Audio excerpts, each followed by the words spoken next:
Hi friends, I want to read you a story today.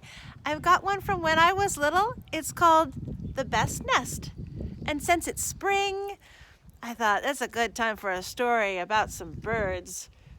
I'm standing right outside my house, and maybe you're at your houses too. I'm so glad we can have a story time, even from my house to yours. This one's by P.D. Eastman, and you can tell it's from when I was pretty young because I just learned how to write my name, but I wasn't really sure about capitals or lowercase letters yet. The Best Nest. Mr. Bird was happy. He was so happy he had to sing. This was Mr. Bird's song. I love my house, I love my nest, in all the world my nest is best. Then Mrs. Bird came out of the house. It's not the best nest, she said. I'm tired of this old place, said Mrs. Bird. I don't like it. Let's look for a new place right now. So they left the old place to look for a new one. This place looks nice, said Mr. Bird. Let's move in here. But somebody else had already moved in. Get out of here, you birds. This is my house. So they looked at another house. This one looks nice, said Mr. Bird, and there's nobody in it. You're wrong, said Mrs. Bird. This house belongs to a foot. So they went on looking. I like this one, said Mr. Bird. It has a pretty red flag on the roof. I've always wanted a house with a flag, said Mrs. Bird. Maybe this place will be all right. But it was not all right. I guess I made a mistake, said Mr. Bird. You make too many mistakes, said Mrs. Bird. I'm going to pick the next house, and here it is, right here. They flew in. They looked around. Isn't it too big? Asked Mr. Bird.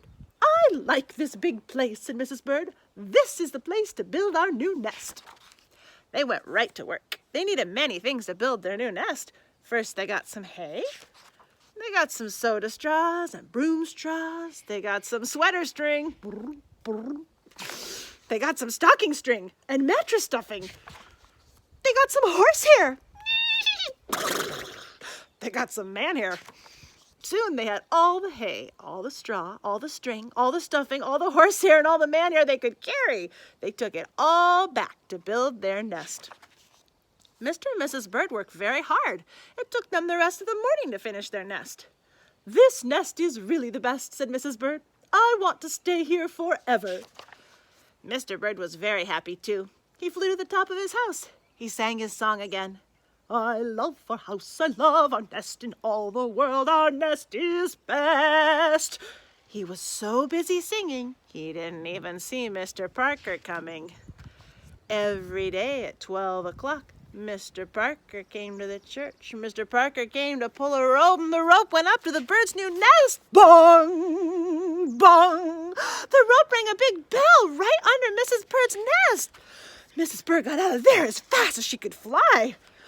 When Mr. Bird came in, all he could see was a mess of hay and string and stuffing and horsehair and man hair and straws. Where was Mrs. Bird? I will look for her until I find her, said Mr. Bird. He looked high. He looked low. He looked everywhere for Mrs. Bird. He looked down into a chimney, but Mrs. Bird wasn't there. He looked down into a water barrel, but Mrs. Bird wasn't there. Then he saw a big, fat cat. There was a big, fat smile on the fat cat's face. There were some pretty brown feathers near the fat cat's mouth.